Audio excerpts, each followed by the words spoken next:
안녕하세요 여러분. 예수님의 정결한 신부로 살아내는 그런 하루가 되기를 축복합니다. 오늘 본문은 출애굽기 24장입니다. 또 모세에게 이르시되 너는 아론과 나답과 아비후와 이스라엘 장로 70명과 함께 여호와께로 올라와 멀리서 경배하고 너 모세만 여호와께 가까이 나아오고 그들은 가까이 나오지 말며 백성은 너와 함께 올라오지 말지니라. 모세가 와서 여호와의 모든 말씀과 그의 모든 율례를 백성에게 전하매 그들이 한 목소리로 응답하여 이르되 여호와께서 말씀하신 모든 것을 우리가 준행하리이다. 모세가 여호와의 모든 말씀을 기록하고 이른 아침에 일어나 산 아래에 제단을 쌓고 이스라엘 12지파대로 12기둥을 세우고 이스라엘 자손의 청년들을 보내어 여호와께 소로 번제와 화목제를 드리게 하고 모세가 피를 가지고 반은 여러 양푼에 담고 반은 제단에 뿌리고 언약서를 가져다가 백성에게 낭독하여 듣게 하니 그들이 이르되 여호와의 모든 말씀을 우리가 준행하리이다. 모세가 그 피를 가지고 백성에게 뿌리며 이르되 이는 여호와께서 이 모든 말씀에 대하여 너희와 세우신 언약의 피니라. 모세와 아론과 나답과 아비와 이스라엘 장로 70인이 올라가서 이스라엘 하나님을 보니 그의 발 아래에는 청옥을 편듯하고 하늘같이 청명하더라. 하나님이 이스라엘 자손들의 존귀한 자들에게 손을 대지 아니하셨고 그들은 하나님을 뵙고 먹고 마셨더라. 여호와께서 모세에게 이르시되 너는 산에 올라 내게로 와서 거기 있으라. 네가 그들을 가르치도록 내가 율법과 계명을 친히 기록한 돌판을 내게 주리라. 모세가 그의 부하 여호수아와 함께 일어나 모세가 하나님의 산으로 올라가며 장로들에게 이르되 너희는 여기서 우리가 너희에게로 돌아오기까지 기다리라. 아론과 훌이 너희와 함께 하리니 무릇 일이 있는 자는 그들에게로 나아갈지니라 하고 모세가 산에 오르매 구름이 산을 가리며 여호와의 영광이 시내 산 위에 머무르고 구름이 엿새 동안 산을 가리더니 일곱째 날에 여호와께서 구름 가운데서 모세를 부르시니라. 산 위에 여호와의 영광이 이스라엘 자손의 눈에 맹렬한 불같이 보였고 모세는 구름 속으로 들어가서 산 위에 올랐으며 모세가 40일 40야를 산에 있으니라. 아멘.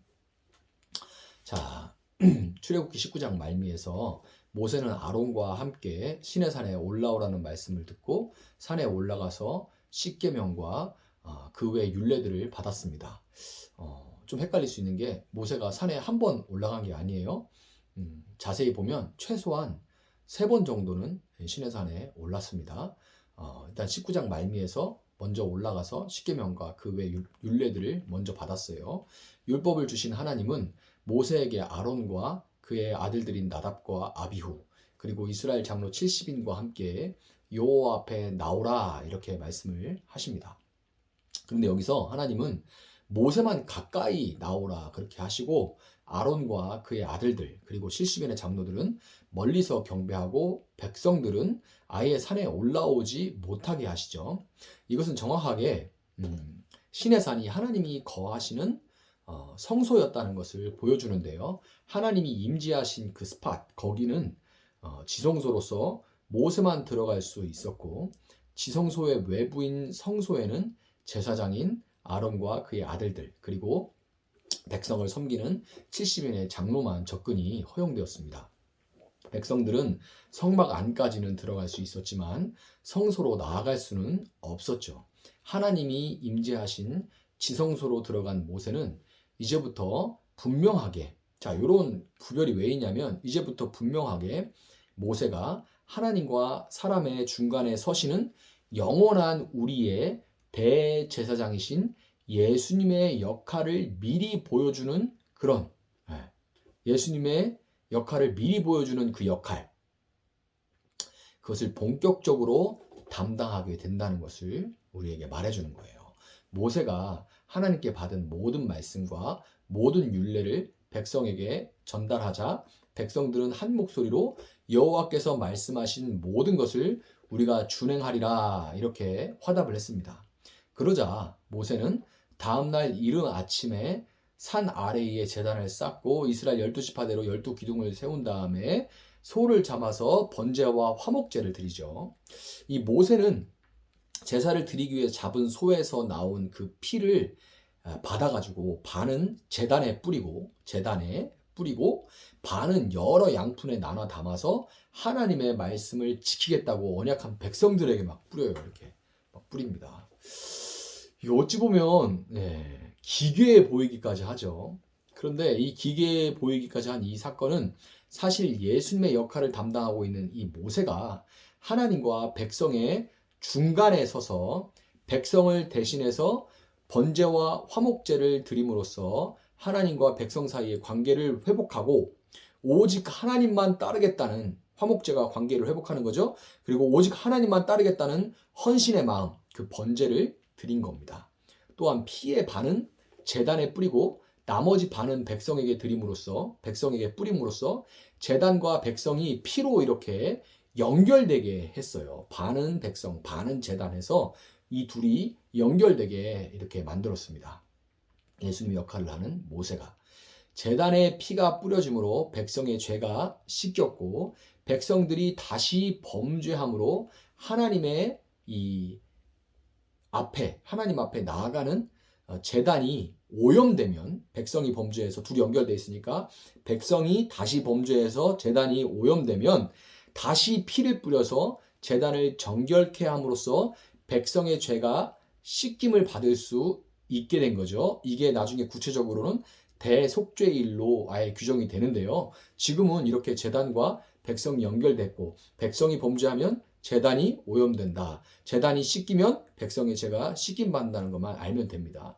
여러분, 예수님은 구원받을 하나님의 백성들을 위해서 하나님 앞에 드려진 화목제와 온전히 태워주신 번제로 드려주셨습니다. 그리고 그분은 하나님의 백성이 영원히 하나님 앞에 담대히 나아갈 수 있는 제단이 되어주심으로 하나님의 백성들과 한 피로 엮이셨어요. 하나님의 백성들과 한 피로 엮이셨습니다. 백성이 범죄하면 그들의 죄가 제단이신 예수님께 전가되고 예수님은 십자가에 올라 영원한 제물이신 자신의 피로 백성들의 죄를 씻기는 이 제단이신 본인이 제단 되신 예수님이 예수님에게 백성의 죄가 전가되면 그 전가된 제단을 자신의 피로 제물된 또 영원한 제물된 예수님의 피로 씻기는 그 영원한 제사를 하나님 앞에 예수님이 드리신 거예요.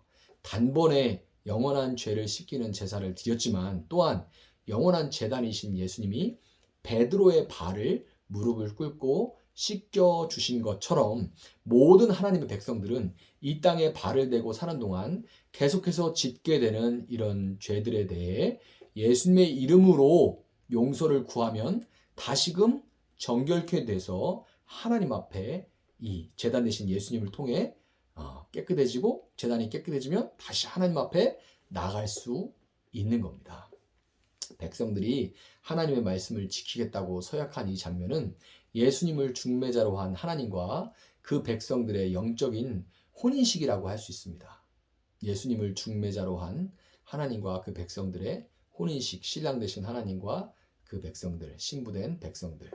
그것은 9절부터 11절에서 모세와 아론과 나답과 아비후와 이스라엘 장로 70인이 올라가서 이스라엘 하나님을 뵙고 그 앞에서 먹고 마셨다는 이 사건을 통해서 더욱 분명해지는 거죠. 비록 사람으로서 거룩하신 하나님을 온전히 볼 수 있던 것은 아니고 10절에 발 아래라고 기록되었듯이 하나님의 영광의 극히 일부만 본 것이긴 하지만 그래도 하나님은 그들을 존귀히 여기시고 그들에게 손을 대지 아니하셨고 그들은 이스라엘의 신랑 되신 하나님 앞에서 기쁨으로 먹고 마시는 그 결혼식 피고연을 벌였던 겁니다.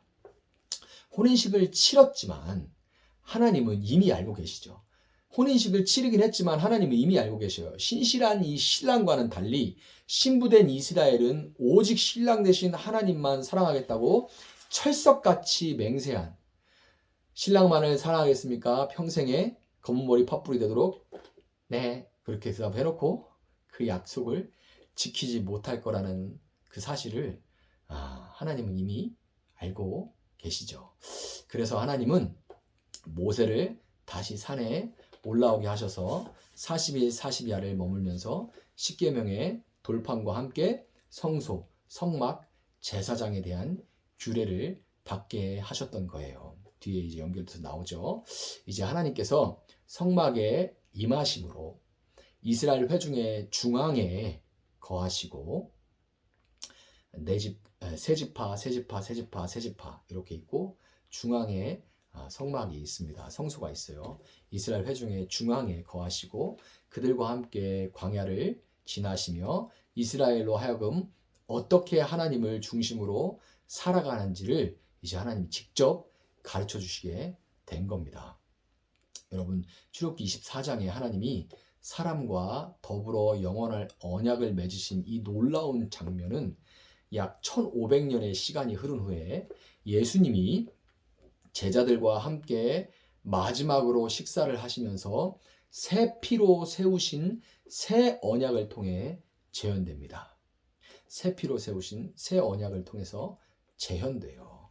또한 하나님이 이스라엘 가운데 좌정하셨던 것처럼 이제는 하나님의 영이신 성령님께서 번제와 화목제가 되어주신 예수님을 통해 하나님의 자녀가 된 모든 믿는 자들의 마음에 계시면서 광야 같은 세상에서 오늘도 동행하며 구름기둥과 불기둥으로 인도해 주십니다. 여러분, 우리는 다시 오신 예수님을 기다리는 주님의 신부들로서 날마다 우리를 씻기는 제단을 통해 하나님 앞에 정결함을 덧입고 또한 성령님의 인도함을 받아 하나님의 뜻을 따르는 하루의 삶을 살아가야 할 것입니다. 언젠가 이스라엘의 장로들처럼 하나님 앞에서 기쁨으로 먹고 마시게 될 그날까지 순례의 길을 포기하지 않고 거룩한 삶을 살아낼 수 있는 여러분들이 되시기를 주님의 이름으로 축복합니다. 제가 한번 기도하겠습니다. 사랑하시는 하나님, 감사합니다. 우리를 신부로 불러주시고 영원한 혼인식을 치러서 영원한 주님의 신부로 삼아주시니 감사합니다. 우리가 신실한 신랑과 다르게 자주 넘어지고 다른 곳을 바라보지만 그럼에도 불구하고 하나님은 언제나 우리 가운데 함께 계시고 우리를 교정해 주시고 우리를 인도해 주시며 또한 하나님의 백성으로 살아갈 수 있도록 힘을 주시는 줄 믿습니다.